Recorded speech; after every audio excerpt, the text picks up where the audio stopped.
the end of the year when tax season comes around, we just hand you a piece of paperwork. You take it straight to your CPA, so you don't have to go in and do anything. Cool. But if you say, okay, I have a CPA that he's super involved in the business and I don't need these tax services, and it's like, okay, well, we can cut that in half. And then the 10% oversight fee for a big project, say we have to do a new roof or something on one of your houses, then obviously that's going to be very involved, and we're going to need to be out there making sure it's done the right way, on time, all that stuff. So we're going to take just a 10% oversight fee. Gotcha. And then eviction is just that cost. So if we have to file eviction, it always gets billed back to the tenants, but if the tenants end up skipping out and not paying, then it'd be billed back to you at cost. Gotcha. That's it. Pretty basic. Any questions? Who's your biggest client right now? Biggest client is a 24-unit complex on Prescott Road. Gotcha. And he actually has about 40 more units that he's gonna dole out to us, and I think we're gonna take over all 60 by like January, February of 24. Okay. Gotcha. So I mean, we've got people with 1 unit, and then we've got that guy with 60 something that will eventually fully service. But I mean, we're pretty good. We treat everybody the same. We regularly go around and just look at the houses. So our construction head is in the field more, and so we'll have somebody come in and say, hey, I want to look at getting a new floor on so and so street. And then we'll have this other guy that comes in and, hey, I need you to look at X and Y house in this area. And so I'm hearing about all this stuff for about 2 weeks in a row. And I'm like, all right, I need to go lay eyes on it and see what we're talking about. And that could be properties we do manage, properties we don't manage, what have you. So I'm good about going and monitoring things. And then our head property manager, she'll be strictly office once she comes back. But then the assistant property manager, he'll be pretty much exclusively in the field, showing units, making sure everything's good, doing inspections and all that. So I do have a question about Section 8, because I know, so typically Section 8 will deposit the rent directly into the owner's account. How does that work when it's being property managed? So it would go to our account. So Okay. we would have them sign the lease, and then it would go to us. But one cool thing about our business is that we distribute funds on the 15th of the same month. So a lot of property management companies do the 15th of the next month or the 30th or whatever, but we do the same months because we're investors first. So we understand that you got mortgages to pay, you got the bills going in on the 1st, you need your money to pay those. So we do same month, you'll get your money direct deposit on the 15th and then get your owner statement. And you can kind of see, okay, this is how much came in, this is what we had in maintenance, okay, we didn't have any maintenance here, 10% management fees come out, this is what's left. Do you think we'll have trouble trying to get that top of what Section 8 is giving people vouchers for, that 2100 that we talked about? We'll have to see. I think it kind of depends on the house and who needs what at the time. Okay. So, I mean, one thing we are good at is monitoring what fair market value is, and then with Section 8, they set those standards. So it's easy enough to follow along with what they're wanting. Gotcha. But we've got a pretty good relationship with HUD and the Section 8 Housing Authority. Okay, gotcha. So as far as Section 8 and them increasing prices based upon, I guess, a certain percentage annually, is there, well, not is there, there's something that you have to submit every year in order to get that boost? Do you know what kind I'm talking about? I don't know exactly what it is. Off the top of my head, I don't know exactly what it is. Gotcha. I can have my head property manager. Okay. Because I know I think it's a 30-day thing that you have to submit to. it's a deadline on it. Yeah, it's like a 30-day thing you have to submit if you want a rent increase or something. Okay. Yeah.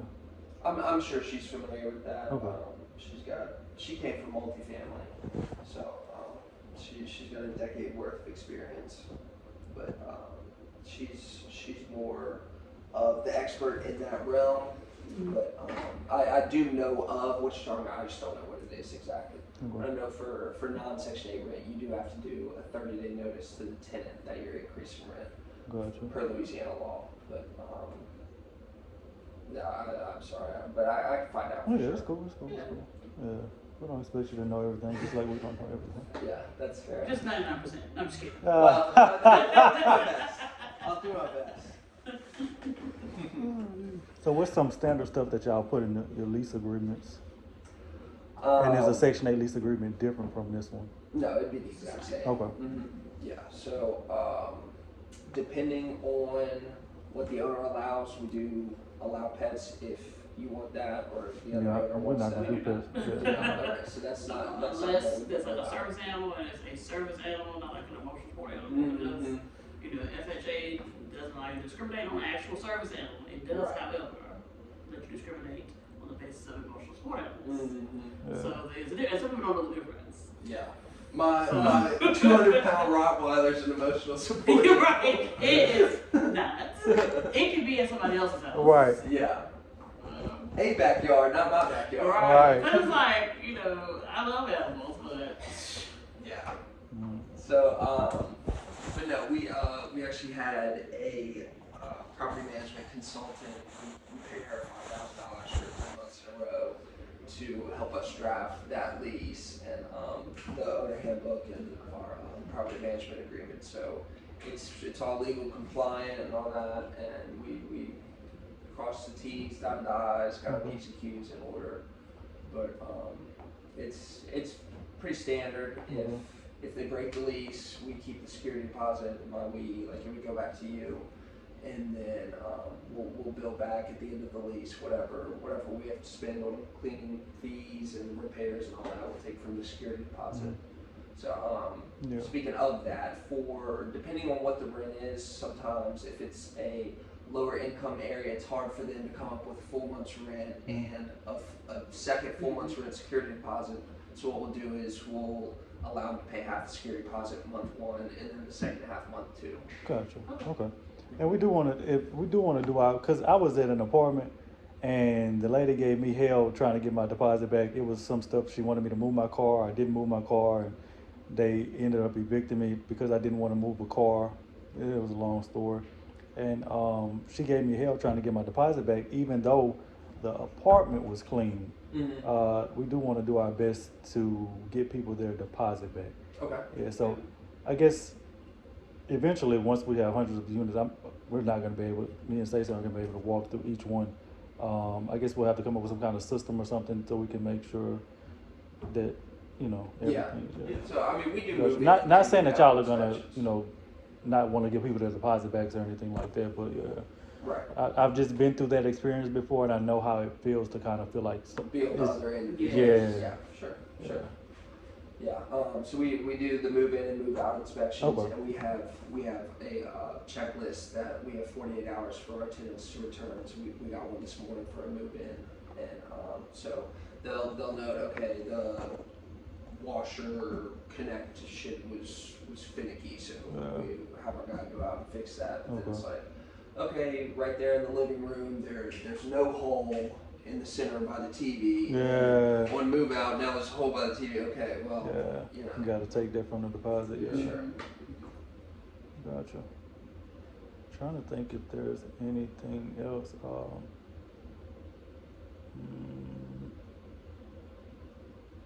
Did you see the recent increases in the Section 8 thing? We got one. Okay. I have it in my office.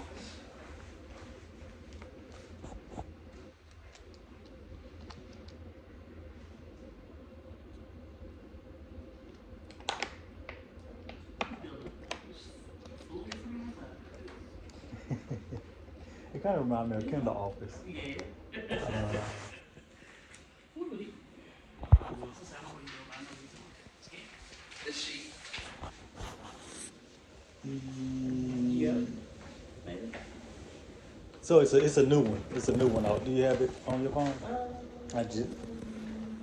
It's that one, yes. So it's this one. So this is the one that is saved for 2023. There's a 2024 one that just got Oh, okay. But I don't know, okay, that was my next question. I don't know what time of year those are effective because, see, this one, the 1644 one, updated either the end of last year or the beginning of this year.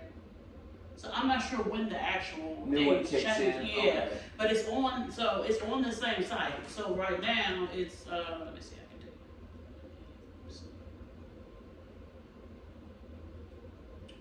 If you search .gov in the text messages, it should pop It should up. pop up. Yeah, .gov.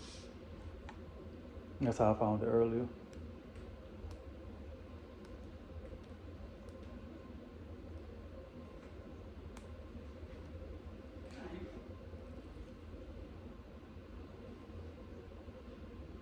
So this was old.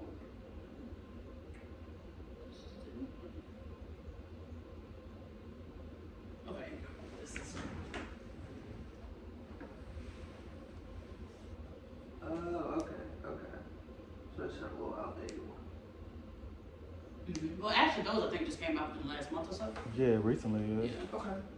Would you mind texting me that one? I will not. I do not. Oh, I thought you said you were I'm not. sorry. You want to text me? Like, damn. The words got there. Ah, no. The words got there. Thank you. What's your phone number? 225 Mm-hmm. 916 64